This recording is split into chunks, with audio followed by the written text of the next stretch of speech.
नाजरीन मोहतरम अस्सलाम वालेकुम। मैं हूं फरहाद आसिफ और आप देख रहे हैं बिग वर्ल्ड। मोहतरम नाजरीन, 14 फरवरी यानी वैलेंटाइन डे। अगर हम फरवरी को मोहब्बत का महीना कहें तो शायद गलत नहीं होगा, क्योंकि इस महीने में लोगों की मोहब्बत परवान चढ़ती है।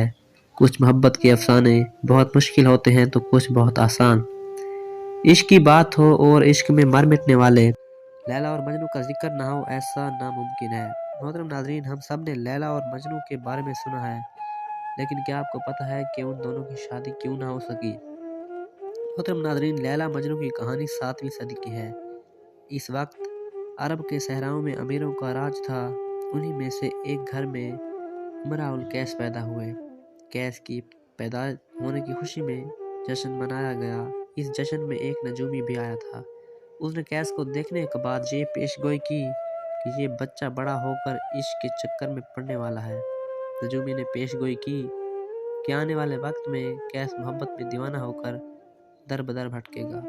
दूसरी तरफ अरब की एक और शाही सल्तनत, जहां एक छोटी सी बच्ची लैला पैदा हुई। गोया खुदा ने उसे सिर्फ कैस के लिए ही भेजा हो। लैला की परवरिश एक शहजादी की तरह हुई। वो देखने में बहुत खूबसूरत और उसके घर में लैला के वालिदैन और एक भाई था। जब कैस इब्तदाई तालीम मुकम्मल कर रहा था, तब लैला दमिश्क के मदरसे में उसी जगह पढ़ने आती थी। लैला को देखते ही कैस को उससे मोहब्बत हो गई। बचपन में ही लैला और कैस एक दूसरे को पसंद करने लगे। मदरसे के उस्ताद ने कई दफ़ा दोनों को कहा कि अपनी तालीम पर तवज्जो दें, लेकिन कैस की नज़र कभी लैला से हटी ही नहीं और कैस की मोहब्बत इस कदर बढ़ती गई कि उसने बचपन से ही सिर्फ लैला लैला रटना शुरू कर दिया। मोहतरम नाजरीन, एक बार जब मौलवी साहब ने कैस से अल्लाह लिखने को कहा तो उसने अल्लाह के बजाय लैला लिखा। यहाँ तक कि मौलवी बारहा कहने पर भी कैस ने उनकी बात नहीं मानी और वही लिखता रहा। नाराज़ होकर मौलवी साहब ने छड़ी से मारना शुरू किया, कि जिसका निशान लैला के हाथों पर पड़ना शुरू हुआ। ये देखकर मौलवी भी चौंक गया। ये मामला दोनों के अहले खाना से कह दिया। जब मौलवी ने इन दोनों के घराने से इसका तज़किरा किया तो दोनों को अलग कर दिया और चाहकर भी एक दूसरे से नहीं मिल सकते। वक्त बदला पर मोहब्बत नहीं। कई बरसों के बाद अब दोनों बड़े हो चुके थे। एक बार लैला और कैस दोनों एक ही मेले में पहुंचे। कैस की आंखें मेले में लैला को तलाश कर रही थी। दोनों ने एक दूसरे को नज़रों से पहचान लिया। लैला को अपने बचपन की मोहब्बत देखकर इतनी ही खुशी हुई जितनी किसी परिंदे को टूटे हुए परों के मिलने से होती है। मोहतरम नाजरीन, कैस ने लैला के लिए शायरी शुरू कर दी। लैला और कैस एक दूसरे से दीवाना वार मोहब्बत करने लगे। उन्हें ना तो समाज की परवाह थी और ना ही अपने घर वालों की। इस बात की खबर जब लैला और कैस के घर वालों को मिली तो उन्हें एक दूसरे से जुदा करने का फैसला कर लिया।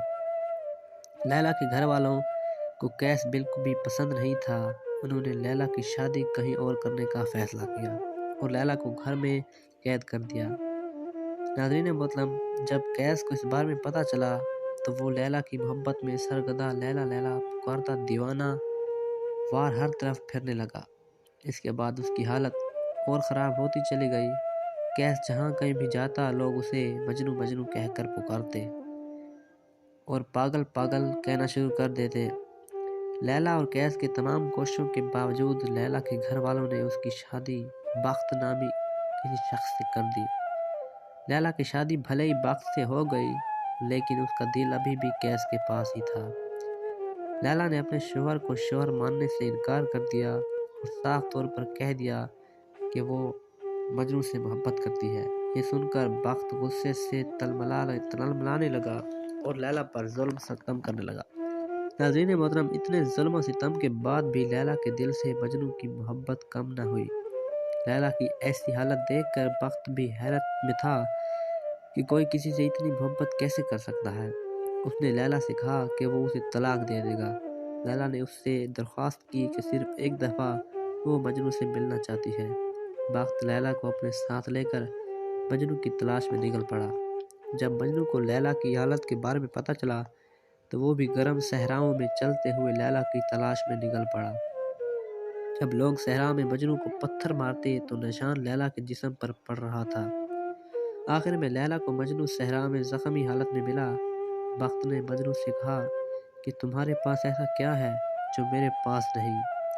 اس کے جواب میں مجنوں نے کہا کہ میرے پاس لیلا کی محبت اور اس کی چاہت ہے۔ بات کو مجنوں کی باتوں سے اتنی تکلیف ہوئی کہ اس نے تلوار نکالی اور مجنوں کے سینے میں پیوست کر دیا۔ مجنوں کے مرتے ہی لیلا بھی اسی فانی دنیا کو چھوڑ گئی۔ بھلے ہی زندگی میں دونوں نہ مل پائے، لیکن موت نے دونوں کو ایک کر دیا۔ جہاں لیلا اور مجنوں کی موت ہوئی، وہاں دونوں کی لازوال محبت بھی دفن ہو گئی، لیکن ان دونوں کی لازوال محبت ہر دور کے لیے زندہ و جاوید ہو گئی۔